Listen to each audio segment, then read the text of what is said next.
Crónica de una repostulación anunciada. Fue la historia con tantos como Ortega en Nicaragua o Hernández en Honduras. Repite el libreto Nayib Bukele en El Salvador.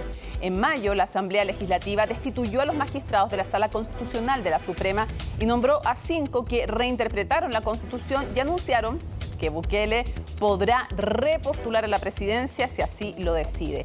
Ya no son 5 años el límite de tiempo en la presidencia, sino que 10. Y uno podría aventurar que cuando se cumplan esos 10 y ganan las elecciones, vendrá otra reinterpretación.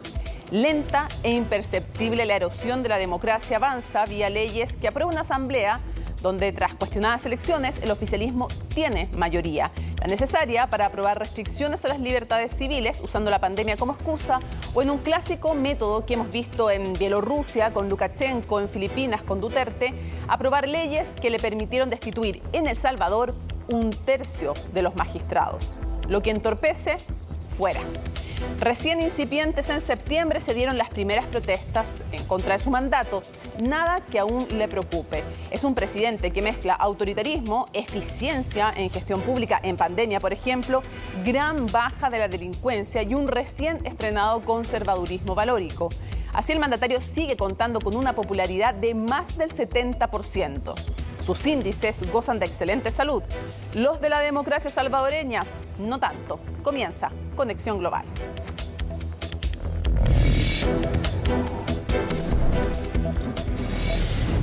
Los quiero invitar a que revisemos el mapa de El Salvador y con quienes limita. Ahí lo ven, Guatemala, Honduras, tiene también al Océano Pacífico y por supuesto, hay que decirlo, este Golfo de Fonseca que lo separa de Nicaragua.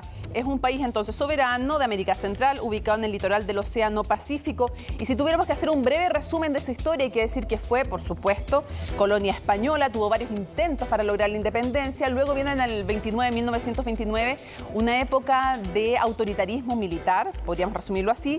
Luego una guerra civil entre 1980 y 1992, que da paso a una época de largo bipartidismo. Ya vamos a profundizar en las causas, pero del bipartidismo podríamos saltarnos a la actual presidencia de la República, que es la de Bukele, la que vamos a analizar hoy. Pero para conocer un poco más de la historia de este presidente tan polémico, para unos un autócrata, para otros un presidente democrático y para otros ya un dictador.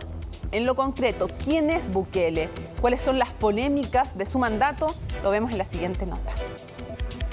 Dios, tú me pediste paciencia, pero estos sinvergüenzas no quieren trabajar para el pueblo. En todas las democracias del mundo hay una policía, pero no, en El Salvador es dictadura, no hay policía. Irreverente, directo y para algunos un dictador millennial. En poco más de 2 años en el poder, Nayib Bukele ha llamado la atención del mundo por su polémica gestión al frente de El Salvador, un estilo que lo llevó a ganar las presidenciales con gran apoyo, pero que hoy lo tiene enfrentado a su mayor crisis. ¡Bukele, golpista! ¡Vos sos el terrorista!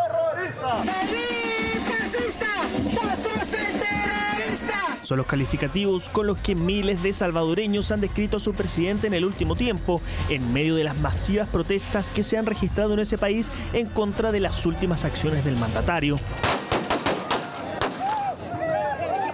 Pero Bukele parece no darse por enterado y haciendo gala de su perfil millennial, el mandatario de 40 años cambió su descripción en redes sociales para referirse a sí mismo como dictador de El Salvador, en una ironía que para muchos esconde algo de realidad.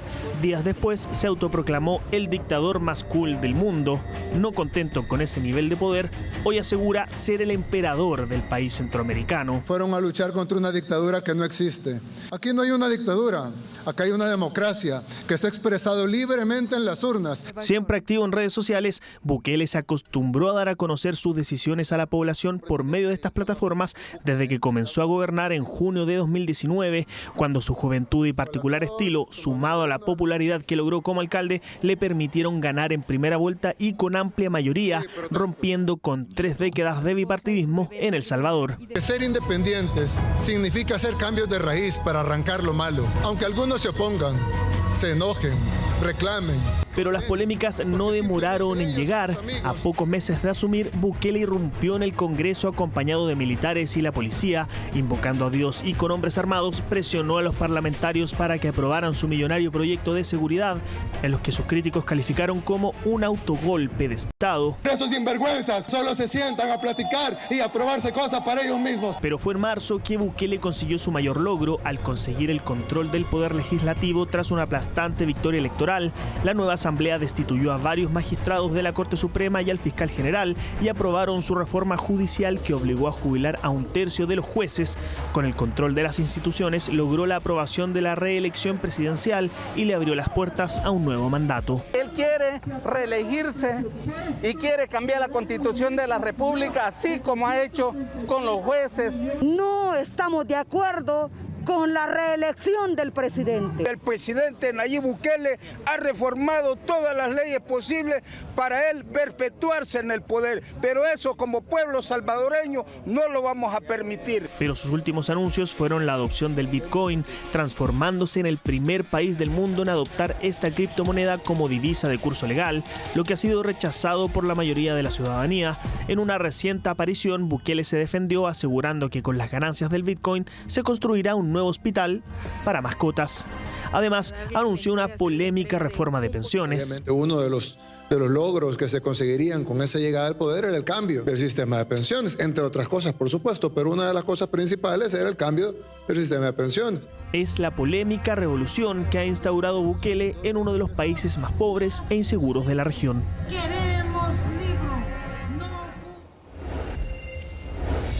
Y vamos a profundizar en este tema y para ello nos trasladamos directo hasta El Salvador con uno de los periodistas más destacados de este país, de un medio además de los más destacados e independientes del Salvador. Me refiero a Oscar Martínez, jefe de redacción del periódico El Faro. Muchísimas gracias por acompañarnos en CNN Chile en Conexión Global. Mónica, es un gusto y gracias por el interés en lo que está pasando en El Salvador. Por supuesto, nos interesa, nos importa mucho y lo primero que quisiera preguntarte es profundizar. Vimos en la nota recién de Orlando Silva las protestas, las primeras que se producen. ¿Qué tan importantes fueron en cantidad, en simbolismo y quiénes y por qué son los que protestan? En primer lugar, en cantidad, te digo que la primera de las marchas de esta oposición poco articulada fue quizá la marcha más grande que haya habido en el país en los últimos 10 años. No es un país que tenga una tradición de marchar, al menos no en este siglo. No me voy a meter en las razones de por qué, teniendo un pasado de guerra, porque es profundizar demasiado, irnos a demasiadas raíces. Entonces, fueron marchas muy grandes, la más reciente superó a las 5.000 personas. Sobre todo es un mensaje de una población civil que ha salido de las redes sociales y ha dejado de tener temor a un autócrata que gobierna un estado híbrido. El Salvador no es más una democracia, aún quedan algunos rasgos demócratas, pero ya incluso desde Estados Unidos, desde países de la Unión Europea, al Salvador se le considera como mínimo ya mismo un régimen híbrido. Bukele tiene el control de los 3 poderes del Estado y lo ejerce como alguien que levanta un teléfono y ejecuta lo que desea. Es difícil que no le tengan miedo a alguien que se tomó la Asamblea Legislativa con militares y que luego habló directamente con Dios y solo por esa razón no destruyó, no destituyó al primer órgano del Estado. Eso es lo primero de las marchas. Lo segundo, hay que decirlo, las marchas aún no representan una opción política de cara a las elecciones venideras. No es una oposición política articulada. Había grupos feministas, grupos de jueces que fueron destituidos, muchas familias que iban independientemente, excombatientes de la guerra, universitarios, pero aún no se vislumbra en el futuro quién va a oponerse a Nayib Bukele en las urnas. Todo parece ser... Dime. Sí, es que, no, completa la frase, tú decías todo parece ser... ¿Qué? Perdón, todo parece ser que él tiene garantizada el triunfo, al menos con el panorama actual en las próximas elecciones. Ok, ahora, para construir este poder, Bukele lo que ha hecho es ir por etapas, ¿no? Y una de las etapas fundamentales, claro, fue cuando fuerza ciertas medidas en la Asamblea, tomándosela con militares, algo bien brutal y que ocurre en El Salvador, pero luego vienen unas elecciones, pero son elecciones que han sido cuestionadas también desde el exterior y desde el interior, no negando que él tenga popularidad, sino cómo ha construido esa popularidad y además en la forma de gobernar también y la posibilidad real o no de ser oposición. En ese sentido, te quisiera preguntar cuán limpias fueron las elecciones de la Asamblea Legislativa. ¿En qué consigue la mayoría? Creo que Nayib Bukele ganó porque la gente quiso elegir. Y creo que Nayib Bukele consiguió todos esos diputados porque la gente quiso entregarle todo el poder. Es decir, en las últimas encuestas, Nayib Bukele tiene el 86% de la aprobación popular. Y la última encuesta fue hecha por un periódico crítico a Bukele. Lo que pasa es que reducir la idea de democracia a depositar el voto durante un día, es decir, Bukele ha obtenido el poder en las urnas. Un poder limitado. ¿Por qué? Por la Constitución. Y ha aprovechado ese poder para violar sistemáticamente la Constitución, para destituir a magistrados de la Corte Suprema de Justicia, para destituir al fiscal general e imponer algunos sin pasar por ningún protocolo de los que la Constitución permite, poner a gente anuente a él que sigue directamente sus órdenes. Bukele ha llegado a donde está siendo un híbrido entre alguien que fue elegido democráticamente y que ocupó ese poder que le otorgó la gente para actuar como un tirano. Claro, pero justamente ese es el punto, que llega al poder democráticamente, pero después cuando se enfrenta a estas nuevas elecciones legislativas, sí hay cuestionamientos respecto de la libertad de prensa, respecto a la posibilidad y la calidad del debate público, respecto del uso del aparato estatal en su favor, más allá de que junto con aquello tiene una gran popularidad. Ese era el punto, en ese sentido te hacía el punto del cuestionamiento, no de que no tuviera apoyo, porque lo tiene, sino de la posibilidad real de hacer oposición en El Salvador hoy día. Quisiera preguntarte justamente por ese punto. Ya hablabas de la consolidación de este sistema y de este aparato de control de Bukele, pero quisiera preguntarte específicamente por los medios de comunicación, la libertad de prensa y las libertades civiles. Mira, tienes toda la razón, es más complejo que lo otro. Sí, evidentemente, desde que Bukele llegó al poder en junio de 2019, utilizó todos los recursos del Estado para promover a su partido político para que ganara las elecciones en la legislativa de la forma abrumadora que lo hizo. En relación a la prensa, yo creo que ese es uno de los buen ejemplos, muy puntual, muy elocuente de cómo Bukele ha usado el poder. Yo soy del Faro, pertenezco a un periódico que desde 1998 ha vigilado esencialmente al poder mientras el poder se ejerce. Hemos sido acusados por diferentes gobiernos de izquierda y de derecha de pertenecer a otro grupo político. Hemos tenido que salir del país por amenaza en alguna ocasión o tener seguridad privada tras haber revelado algunas cuestiones vinculadas al crimen organizado. Pero nunca antes habíamos tenido la presión del Estado completa sobre nosotros. Es habitual durante el año pasado y que tengamos carros del organismo de inteligencia del Estado siguiéndonos constantemente. Es normal que tengamos auditorías de Hacienda, incluso por sobre lo que la ley permite, tratando de, como el presidente lo anunció en cadena nacional, utilizando los recursos del Estado, intentando acusarnos de lavado de dinero. Él anunció cuál era el delito del que los quería acusar. Debo decir que esta no es una condición solo del Faro. Explico lo que nos está ocurriendo para contar lo que sistemáticamente le está pasando a la prensa. ¿Qué es lo que ocurre con Bukele? Un rango muy concreto. Todo rango de la democracia que no le beneficia le estorba. Y la prensa crítica es uno de ellos, sin duda alguna. Quisiera preguntarte luego por las razones de la popularidad de Bukele. ¿Cuáles son las razones de que sea tan popular en El Salvador?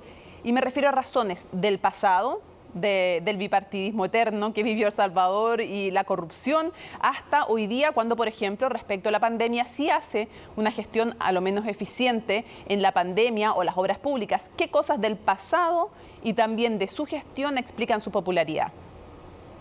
Mira, las cuestiones del pasado las voy a resumir de esta forma. Desde que en 1992 se firman los acuerdos de paz en El Salvador, se ha vivido un bipartidismo, aunque hay otros partidos pequeños, han significado muy poco. La presidencia la ha ostentado el partido de derecha Arena o la exguerrilla, el FMLN. Ambos partidos se han dedicado a saquear a manos llenas a este país durante las décadas anteriores. Para eso te pongo un ejemplo. El presidente Francisco Flores, de derecha, que deja el poder en el 2004, murió durante un juicio por haberse robado donaciones de Taiwán para reconstruir el país tras los terremotos. Le siguió el presidente Antonio Saca, de Arena, que también está preso tras haber reconocido robarse $300 millones del erario público. Le siguió Mauricio Funes, el primer presidente de izquierda, que ahora está asilado en la Nicaragua de Daniel Ortega después de que se le descubrió cómo saqueó el Estado. Y ahí mismo está el siguiente presidente de izquierda, Salvador Sánchez Serén, en la Nicaragua de Ortega. ¿Qué quiero decir? Bukele combinó dos cosas: el hartazgo de una sociedad civil que estaba hasta el copete de partidos políticos que saquearon este país como si fuera su botín privado, y logró, con una gran estrategia publicitaria, venderse como el Mesías que traía la salvación y la destrucción de ese sistema nocivo para los salvadoreños. Ahora, en cuanto a Bukele se le concedió el poder, empezó a comportarse como ellos. Te voy a poner un ejemplo muy puntual para no alargarme mucho. Nayib Bukele, 2 ejemplos. Ha negociado con las pandillas para reducir homicidios, como hicieron los demás partidos políticos, y en segundo lugar, ha bloqueado la información de todas las compras que realizó durante pandemia, cuando no tenía que hacer licitaciones. Nos ha prohibido, a pesar de que la prensa independiente ha descubierto decenas de casos de corrupción ocurridos el año pasado, ha prohibido que esa información sea pública. Es decir, entiendo que él se logró presentar como un mesías ante esos partidos nefastos que saquearon el país. Sin embargo, todavía mucha gente en la sociedad no reflexiona que muchas de las actitudes del nuevo presidente son calcadas a los anteriores. ¿Y hay gestión positiva que tenga él a su favor? Obras públicas, la pandemia, el proceso de vacunación. ¿Qué cosas ha hecho que le hagan sentido a la gente? No solo la no reflexión sobre actos de corrupción que se pueden estar repitiendo y el autoritarismo, sino que qué cosas ha hecho positivas que puedan hacer sentido a la gente. Es bien difícil hablar de algo positivo a secas, pero lo voy a intentar haciendo algunos matices. El Salvador tiene ahora los niveles de homicidios más bajos que ha tenido en su historia desde que se terminó la guerra. Es decir, El Salvador llegó a tener 115 homicidios por cada 100.000 habitantes en 2015. Ahora mismo tenemos alrededor de 20. Eso para nosotros es una paz inusitada. Hemos demostrado, yo soy uno de los que firmé la nota junto con otros colegas del periódico, que esto se debe a negociaciones con la Mara Salvatrucha 13 y las 2 facciones del barrio 18. Sin embargo, que tantos salvadoreños dejen de morir asesinados de formas brutales, bueno, no puede no tener algo de positivo, evidentemente. El problema es que, tal como le ocurrió a la izquierda, cuando esos pactos se destruyen porque estaban cimentados sobre promesas difíciles de cumplir, la pandilla reacciona comprendiendo que los asesinatos son un activo político. Así llegamos a 2015. Habíamos pasado un periodo de tregua muy largo, donde los homicidios se desplomaron. Cuando la pandilla se sintió traicionada, tuvimos nuestro peor año. 1 de cada 970 salvadoreños fue asesinado en el año 2015. Era difícil no conocer a una persona que hubiera sido asesinada. Entonces, tienen sus matices. Y el manejo de la pandemia, hombre, la vacunación ha sido rápida, eficiente en El Salvador. Eso sin matiz. También los decretos para cerrar el país fueron rápidos y la repartición de comida fue generalizada. Sin embargo, es difícil aplaudir esas medidas cuando el gobierno te impide conocer con qué dinero se realizó eso, a qué empresas se les compró eso. Es muy difícil aplaudir algo a ciegas. Muchas veces Bukele exige a la gente que haga eso, aplaudir en una habitación oscura. Qué buena la figura que tú haces, aplaudir en una habitación oscura cuando no sabes bien qué estás aplaudiendo y básicamente, como decían algunos de los artículos que leí de distintos medios de El Salvador, construir sobre arena. Y era una ironía a arena, pero era una ironía a construir sobre bases poco sólidas. Cuando se logra, entre comillas, una baja de la delincuencia, pero pactando con los delincuentes, es bien difícil que eso sea sustentable. Quiero agradecerte de verdad, ha sido un gusto, Óscar, conversar contigo. Y nada, fuerza, porque sé que son tiempos extremadamente difíciles, peligrosos y complejos para ser periodista en El Salvador, como en muchas otras partes del mundo, pero estamos hablando hoy día de El Salvador, así que creo que represento el agradecimiento de muchos fuera de El Salvador que nos permiten ustedes informarnos de manera independiente y también dentro de El Salvador porque arriesgan su integridad y su vida incluso muchas veces. Así es que un honor conversar contigo. Gusto ha sido mío, Mónica, y gracias por tus palabras. Seguiremos haciendo nuestro trabajo. Un abrazo. Bueno. Y vamos a hacer ahora un comparativo, un cuadro comparativo de, básicamente vamos a comparar 3 países, El Salvador con Chile, para que tengamos una perspectiva y una referencia con nuestro país, y también con Costa Rica. Veamos, habitantes, ya lo decíamos cuando conversamos con Óscar, la verdad es que si actualizáramos incluso el último censo serían 6,5 millones.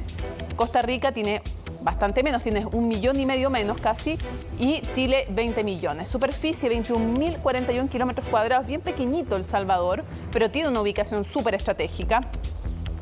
Costa Rica es más del doble y Chile 756.000. Bueno, ahora todo depende con quién nos comparemos, ¿no? Si nos comparamos con Rusia o con China, claramente no somos nada muy grandes. Pero bueno, ingreso per cápita, miren aquí, El Salvador, uno de los países más pobres y también más violentos. Ya hablábamos de los matices de cómo se ha bajado la delincuencia y los homicidios, ¿no? Pero $3.799.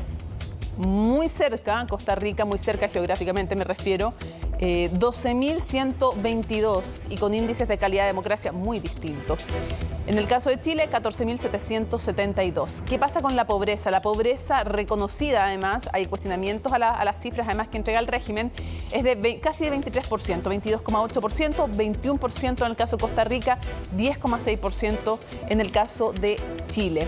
Crecimiento. ¿Qué pasó el año 2020, año de la pandemia? Y bueno, ahí hay que hacer ese alcance, evidentemente, en los tres países. Decreció El Salvador en 7,9%, 4,5% decreció Costa Rica, 5,8% nuestro país.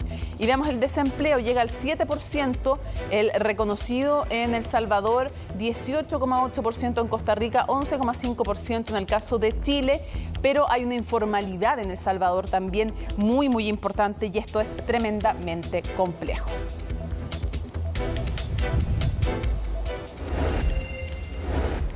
Vamos a conversar ahora con José Marineros, presidente de la Fundación Democracia, Transparencia y Justicia. Desde El Salvador nos acompaña. Muchísimas gracias, José, por estar con nosotros.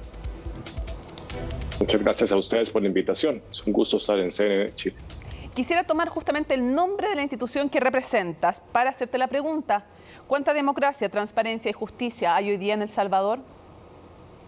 Es una excelente pregunta.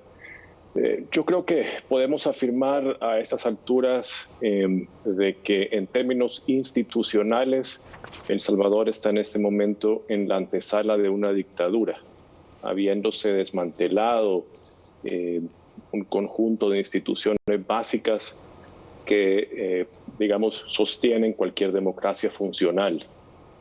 Particularmente, y hago alusión con esto a la tercera letra del nombre de nuestra fundación, el gobierno de Nayib Bukele ha desmontado enteramente la independencia judicial, primero con la toma, la captura y luego el reemplazo ilegítimo de nuestro Tribunal Constitucional y luego con el descabezamiento, la depuración de aproximadamente un tercio de los jueces y magistrados de El Salvador. En términos de transparencia, lo que tenemos es una política, de hecho, de opacidad prácticamente oficial, de esconder cualquier dato que pueda ser relevante para el público. Él prometió luchar contra la corrupción, que era un mal, eso es cierto. O sea, ahí no se equivocaba cuando él decía, venimos de épocas de corrupción, lo vamos a ver más adelante, vamos a presentarles una gráfica a quienes nos ven para revisar justamente lo que fueron esas épocas, con los presidentes uno tras otro involucrados en casos de corrupción. Pero quisiera ir más allá, quisiera preguntar, ¿qué pasa con la corrupción hoy día en El Salvador?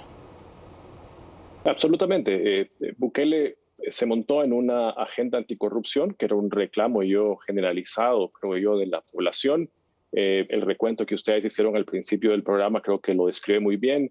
Veníamos de un historial de administraciones muy corruptas, particularmente las últimas tres, Saca y Funes, fueron particularmente graves los escándalos de corrupción que sucedieron. Y había un desencanto generalizado con el funcionamiento de la administración, del gobierno, con el camino que llevaba la democracia. Entonces, sobre ese terreno fértil aparece una oferta como la de Bukele y una de sus banderas principales era justamente luchar contra la corrupción de manera decidida. Está en su programa de gobierno, está en sus promesas electorales, pero lo cierto es que a estas alturas yo creo que podemos afirmar con toda tranquilidad que en realidad lo que existe hoy día en El Salvador es una lucha contra la corrupción. Y no es un mero juego de palabras. El gobierno de Bukele, como ya he mencionado antes, oculta información pública al público de manera generalizada. Es una política prácticamente oficial de opacidad de, por ejemplo, los datos relacionados con las adquisiciones de la pandemia o en el entorno de la pandemia. Esconde incluso los datos sobre mortalidad y sobre contagio de la pandemia. Hay algunos estudios estadísticos que se han hecho y que indican que hay incluso un subregistro por encima del 400% en el número de muertes por COVID-19 en El Salvador. Y eso no es simplemente un error estadístico, es un problema de ocultamiento muy posiblemente de la información oficial. Además, el gobierno de Bukele tiene algunos integrantes, funcionarios destacados, incluso su jefa de gabinete, en listas emitidas por el gobierno de Estados Unidos como señalados por corrupción, ministros, exministros, funcionarios cercanos al gobierno de Bukele, con los cuales Bukele no solamente ha sido permisivo, sino pareciera que ha protegido a estas personas en el entorno de su gobierno. Sí, perdona. ¿Cuáles son los círculos o los puntales de poder? Porque, por ejemplo, sus dos hermanos y otros parientes parecen ser parte importante, cercanísima del círculo más cerrado y más cercano, y junto con ello, evidentemente, también un ejército al cual se ha propuesto él duplicar. Entre los puntales de poder y cómo está también en el fondo la transparencia, la corrupción dentro de estas formas en que va tejiendo estas redes. Bueno, si me permites un análisis rápido, yo diría que efectivamente el círculo más cercano del poder, y esto ha sido descrito en investigaciones periodísticas, está constituido por su familia y algunas personas cercanas a su entorno familiar. Hay un segundo círculo que son funcionarios de confianza que lo han acompañado a él incluso desde sus administraciones anteriores en municipios como alcalde municipal, algunos vinculados con las empresas a las que pertenece o que son de su propiedad. Y además hay un punto de poder que es importante destacar en esta conversación, que es una especie de gabinete paralelo de venezolanos, un equipo de venezolanos que lo acompañan desde su campaña política y funcionan, incluso están encima de los ministros. Se ha destacado en investigaciones periodísticas cómo estas personas incluso deciden por encima de los ministros mismos y son, digamos, sus ejecutores, su brazo ejecutivo, y son muy cercanos al presidente mismo, a Bukele mismo. Por supuesto, hay todo un ejercicio además de cooptación, de acercamiento al estamento militar. Bukele creo que ha sido el presidente en los últimos 30 años que más ha, creo yo, subvertido el rol que corresponde a la Fuerza Armada en un gobierno civil, en una democracia. Ha militarizado algunas partes de la gestión pública. Los militares están no solamente en la seguridad pública, los vemos en la calle todo el tiempo, sino incluso están ahora en los centros de vacunación, hacen trabajo, digamos, que correspondería a los servicios de atención médica o a los servicios de atención de emergencia. Ahí están todo el tiempo los militares, y Bukele se ha asegurado de darles un puesto relevante en la narrativa del poder que le rodea. Yo diría que por ahí hay elementos muy importantes. Tiene, por supuesto, además otros aliados políticos que hacen posible un gobierno como el suyo. Sí, era importante. Yo ahora aquí encontré los nombres: Karim, Ibrahim y Youssef. Entre los hermanos son 10 los que son más cercanos a él dentro de estos círculos que tú también describías. Quisiera hacer el punto de que cuando hablas de venezolanos, no son venezolanos cercanos al régimen de Maduro, al contrario, son un círculo de venezolanos que son cercanos a la oposición en Venezuela, porque la gente podría pensar cuando hablas de venezolanos que son cercanos a Maduro. Sí, es una de las grandes contradicciones de ese gobierno, y también, creo yo, del círculo de venezolanos que están apoyando el desmantelamiento de la democracia en El Salvador. La persona que los dirige, Sara Ana, es una venezolana cercana a Leopoldo López. Sí, claro, por eso la oposición venezolana. Lo acaba de decir además públicamente en un evento, que efectivamente hay una relación de amistad, está vinculado con su partido político. Y sin embargo intenta mantener un poco de la distancia con esta persona, y es ella, digamos, quien dirige a este gabinete en las sombras, este gabinete paralelo que está por encima de los ministros. Efectivamente es una gran paradoja, y hay que recordar también que Bukele, digamos, juega con un discurso dual a conveniencia. Ustedes podrán escuchar algunos pasajes de los discursos de Bukele que suenan al más duro de los neoliberales, pero en otro pasaje lo van a escuchar como si fuese el más duro de los izquierdistas que ha producido este continente en el último siglo. Sí, algunos lo definían como un populista pragmático, absolutamente. Quisiera preguntarte, José, porque se nos va el tiempo ya volando, respecto de uno de los temas más polémicos. Ha logrado disminuir de manera importante la delincuencia y sobre todo los homicidios en uno de los países más violentos del continente, pero esto mediado por acusaciones de negociaciones con las pandillas como la Mara y otras, con negociaciones incluso de investigaciones periodísticas que hablan de contactos en las cárceles, de reuniones con los líderes de estos grupos criminales. ¿Qué nos puedes contar de aquello? Absolutamente. En el 2015, El Salvador fue el país con la tasa de homicidios más alta del mundo, 112 homicidios por cada 100.000 habitantes. Esto lo convertía en la ciudad, en el país más peligroso prácticamente del mundo en términos de homicidio. Esa tasa comenzó a bajar. Bukele hoy se atribuye, por supuesto, la disminución de la tasa de homicidios, pero lo cierto es que estadísticamente se puede demostrar que comenzó a bajar desde ese año 2015, 4 años antes de que llegara Bukele. Lo que sí es cierto es que al comenzar su gestión hay una drástica reducción en el número de homicidios que estaba, digamos, fuera de cualquier registro estadístico, y de hecho el año posiblemente termine con la tasa de homicidios más baja en los últimos 20 años en El Salvador. Esto sería, digamos, todo un récord, lo cual es, por supuesto, positivo.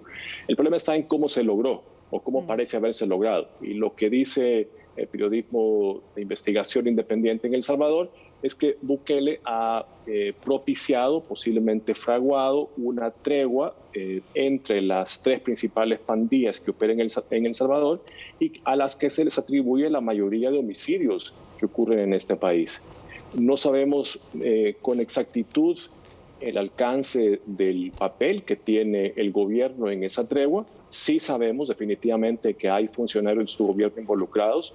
Sí sabemos que hay un listado de solicitudes y de demandas que han hecho las pandillas de cara a la disminución aparentemente de los homicidios, pero no sabemos si es nada más es un pacto que sigue vigente en este momento. Se sospecha que sí, no hay todavía una evidencia dura que lo permita afirmar, salvo la evidencia indirecta por la vía de las estadísticas, y por supuesto no se saben muchísimo de los detalles de que podrían estar atrás de este acuerdo que sería criminal con las pandillas a cambio de prerrogativas en las prisiones, a cambio de prerrogativas con las comunidades donde habitan las pandillas mayoritariamente, a cambio de no solamente la disminución de los homicidios, sino posiblemente apoyo electoral en la pasada elección ganada por Bukele y luego la subsiguiente, la elección de diputados y de gobiernos municipales en el año 2020.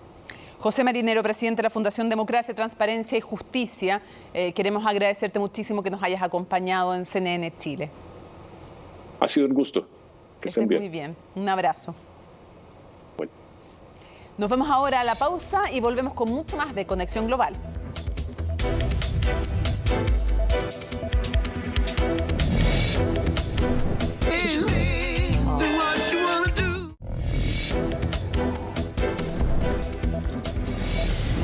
No hay fenómeno político, no hay presidente cuestionado que surja de la nada. Y en esto hay que mirar el pasado de El Salvador, no solo habiendo sido colonia española, habiendo tenido también el autoritarismo militar, sino que también el bipartidismo y los últimos presidentes. Miren, vamos a revisar 4 previos a Bukele y ya se van a hacer una idea. Porque los 2 últimos, Sánchez y Funes, se los digo al tiro que están exiliados por temas de corrupción.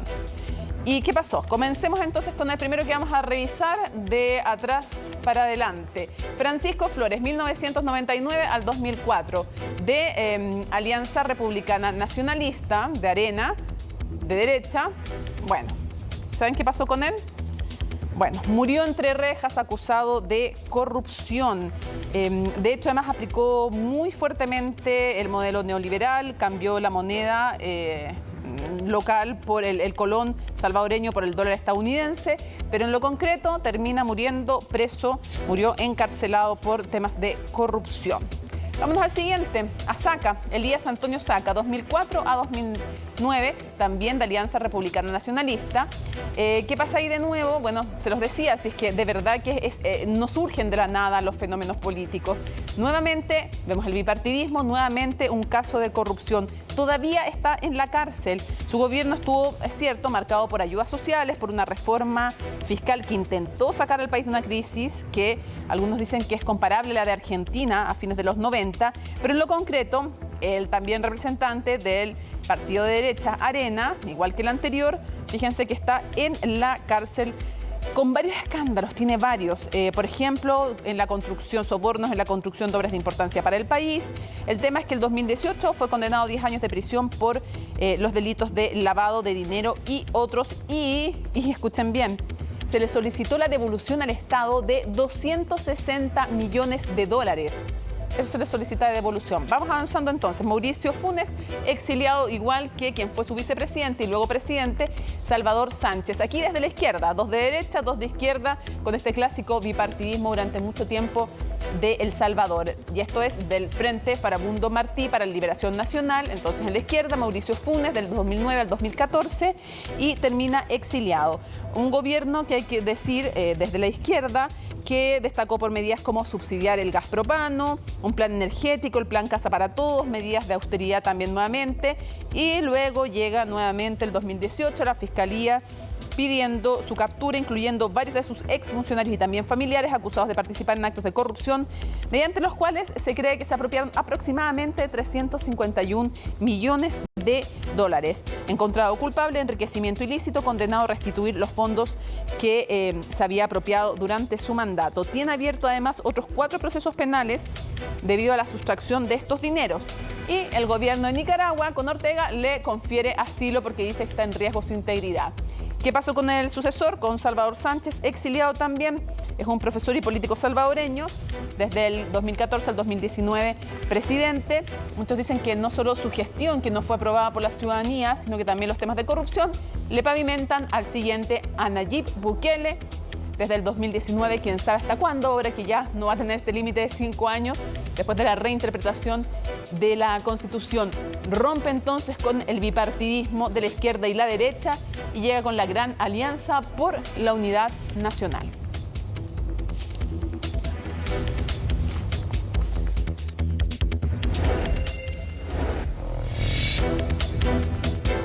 Momento entonces para conversar con Naida Acevedo, consultora en políticas públicas e integrante de la red de politólogas. Muchísimas gracias por acompañarnos.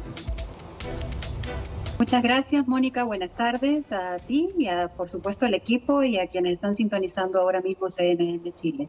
Quisiera preguntarte primero, si tuviéramos que describir el tipo de liderazgo de Bukele y de dónde viene, él también, ya contábamos su historia, pero de dónde viene ideológicamente, cómo se explica su llegada al poder desde la ideología y la forma de liderar, ¿cuál sería esa descripción?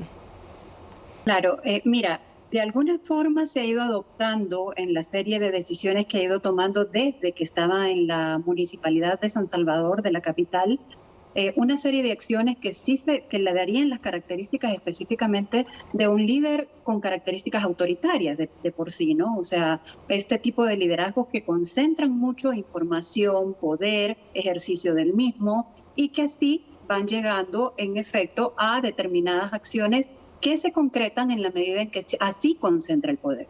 Ahora que en la presidencia definitivamente marca o refuerza esta teoría en función de toda la construcción de la personalidad autoritaria que representa alrededor de sus propias decisiones. Nayib Bukele viene precisamente de una familia muy cercana al partido político Frente Farabundo Martí para la Liberación Nacional. Es una familia que, si bien es cierto, no era militante plena, tenía sí determinadas cercanías a liderazgos de este partido político. Es, por supuesto, una de las generaciones mucho posteriores al ejercicio del conflicto armado y definitivamente también le caracteriza todo el ejercicio de construcción de lo que dentro de su generación también representa, ¿no? No solo en el estilo de liderazgo, sino que también en la misma lógica de funcionamiento de uso de redes sociales, de mecanismos de comunicación, de la búsqueda permanente de popularidad, entre otras que podemos igual generar dentro de esta lectura generacional propia del presidente de la República. Él, de hecho, fue alcalde de San Salvador bajo la bandera del FMLN, sin embargo, genera una ruptura, la cual le hace participar bajo una bandera de un partido de derecha. En comunicación política ha abarcado un espectro bastante amplio, es decir, él maneja en la comunicación política un ejercicio de los famosos partidos atrápalo todo, es decir, se define como alguien sin ideología, aunque si vamos haciendo la suma de las diferentes políticas públicas que se han venido adoptando, hay una lógica de funcionamiento muy vinculada al liberalismo económico y que definitivamente va mostrando cada vez un poco más hacia qué tendencia va la ideología del presidente.